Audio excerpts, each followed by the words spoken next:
Hello and welcome to this edition of the Homeland Defense and Security Information Analysis Center, HDIAC, podcast. This is part 2 of 2 featuring discussions about critical infrastructure resilience with Dr. Tanya Thornton of George Mason University's Emergency Management and Homeland Security Program, and Amber Garvey, a technical analyst at HDIAC. Dr. Tanya Thornton is the coordinator for George Mason University's Emergency Management and Homeland Security Program and serves as a co-principal investigator for the Center for Resilient and Sustainable Communities. Prior to joining George Mason University, Dr. Thornton was the director for the Mississippi Public Safety Data Laboratory at Mississippi State University, where she worked with the Mississippi Highway Patrol in developing their CompStat program. As a scholar, Dr. Thornton's research interests include emergency management, critical infrastructure, and public safety. With an extramural portfolio of approximately $6 million, she has published her work via a number of peer-reviewed outlets. Dr. Thornton is an active member of the American Society for Public Administration, ASPA, having served as a student representative and District 2 representative to National Council. Dr. Thornton was also ASPA's conference program co-chair in 2018, was a co-editor and author for its memos to national leaders, and now serves as a Viewpoint Associate Editor for Public Administration Review. She has also served as treasurer on the board for its section on emergency and crisis management. Dr. Thornton has a doctorate of philosophy in public policy and administration from Mississippi State University, where she also earned a Master of Public Policy and Administration and a Bachelor of Arts in Political Science and an emphasis in the geosciences. What is the Defense Critical Infrastructure Program, and how does it help ensure the availability of assets critical to DoD missions?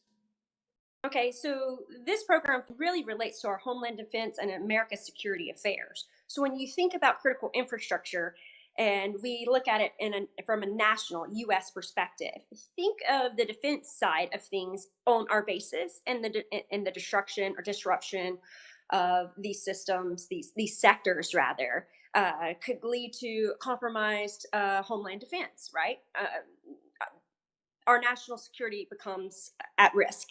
But this isn't just a domestic issue. This is also an abroad issue. What happens to those systems if one of our bases goes down, or one of these sectors on one of our respective bases around the world goes down? What does that do to that base and put our servicemen and women in jeopardy? But also, again, it may have a direct impact to our national security at home. So they treat it very similarly, but it's within the respect of the Department of Defense's mission. So, can you tell me a little bit about the industrial control systems and building management systems that are put in place to kind of help regulate critical infrastructure? Yes, of course. When we talk about these types of systems, we're really just talking about the 4 E's. We're talking about us or government being more effective, more efficient, more expedient, and we want the efficacy of these systems, so the 4 E's, to be able to help us do a better job, a seamless job, and one in which we can kind of come together and understand how they work and control, but also what the desired output is. And so really it's just a functionality of making sure that we are all on the same page and we are all doing what we can with the best of our abilities. So again, it's just related back to primarily that first E. We want to be the most efficient, or 2 E's, but efficient and effective as possible. So think of I don't know how people think about Six Sigma, and lean management, but it really is just about a tightening of these systems and becoming more efficient and effective. And so, are these systems related to the Internet of Things? How are they related? Well, everything is related to the Internet of Things these days. If there's a system and it has an online component, or you can remotely control it, obviously it's going to have some type of internet connection. And so it makes itself vulnerable to cyber attacks. And so, once you put it out there, it's very difficult. Well, you can't take it back, but at the same time, you can take these systems offline. But if they're designed to be online and a multifunction user platform, then you have different risks that you have to be willing to kind of monitor and be prepared for.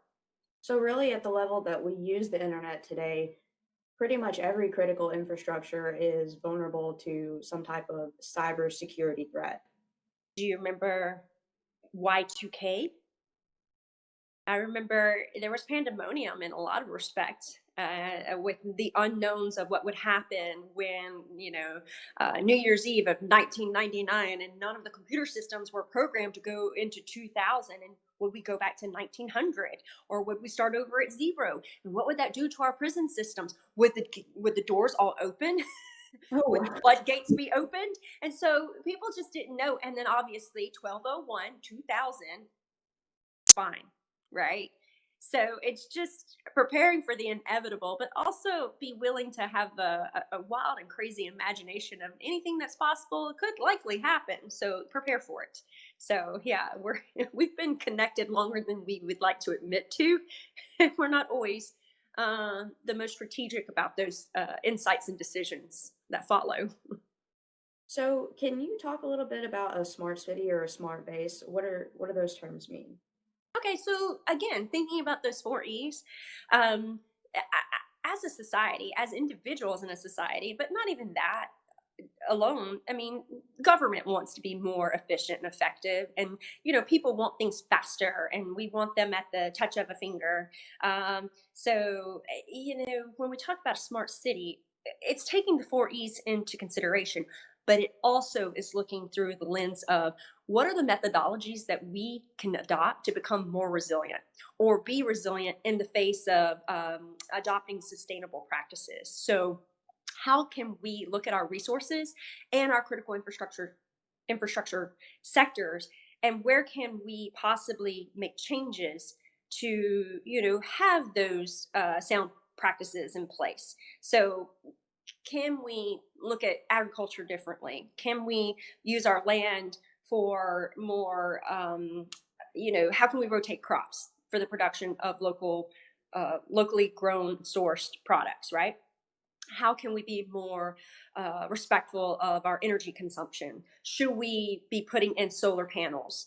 What does that do to wastewater? No, I'm sorry, not wastewater, but water runoff, because a lot of localities right now are not considering that as a potential side effect of developing or installing a sustainable practice. So you can't just look at the measure that you're adopting. You have to look at the impact it's going to have on other sectors and other outcomes. So being smart is not just adopting all these, fads. It's like looking at specifically what it will do to your community. And the same thing is also true for bases. What can they do to become more resilient and functioning should other communities around them go down? Or how can they play more of a supporting role to local communities outside of the base should something of a nefarious nature occur, right? And so it really is about relationships, and then also the strategy of what is this methodology of resiliency and how does it lead to more sustainable practices. Resilience and sustainability should be looked at or viewed as a methodology only because we don't want to pigeonhole ourselves into one, academic discipline or a community of practice, because it's going to mean something different in each of those. So if you look at it as a process and an outcome, it allows a lot more, it permits more flexibility with respect to what your goals are. Do you think that the 5G movement that we have going on now will impact that in any way? What is its relationship to these smart cities, smart bases? How is it going to, help them be more self-sufficient? Well, just as we experience right now with 4G, I mean, there's always going to be shortcomings, right? I mean, throughout this podcast, we've had difficulty connecting to the internet and maintaining that connection. So 5G is still going to present the same challenges, and it's still going to present the same challenges to those rural communities that do not have this type of capability, whether it be via a cell phone service or through, internet connection otherwise. And so we have to be more flexible, and we have to be more understanding, and certainly have more patience with one another, just because 5G is not going to solve all of our problems. Now, in terms of having more bandwidth and efficiency with which the demand we want to search for those who do have access to it, yes, of course, it's going to enhance our capability. So the reason why I notate that resilience and sustainability should be a methodology is because we don't want to pigeonhole ourselves and our understanding of it into, say, one academic discipline or one community of practice, because each of those is going to have a very different meaning. And so if we look at it as a procedure, it will get us there faster rather than trying to squabble over what do you consider it versus what I consider it, because we'll never come to terms. So it should be a methodology, a process, a procedure. And then once you can adopt that, you really do get more accomplished. Well, thank you, Tanya. I enjoyed having you today, and thank you for sharing your insight on critical infrastructure resilience with us. As always, thank you so much for having me. It's always a treat to be able to have these conversations, these Q&As, and I look forward to our next session and hopefully sharing some other insights from at least, a crazy professor academic perspective, which is not always accurate, just so I can put it out there. Thank you for joining the HDIAC podcast. This concludes the two-part series on critical infrastructure resilience. To learn more about our other services, please reach out directly or visit us online at www.hdIAC.org.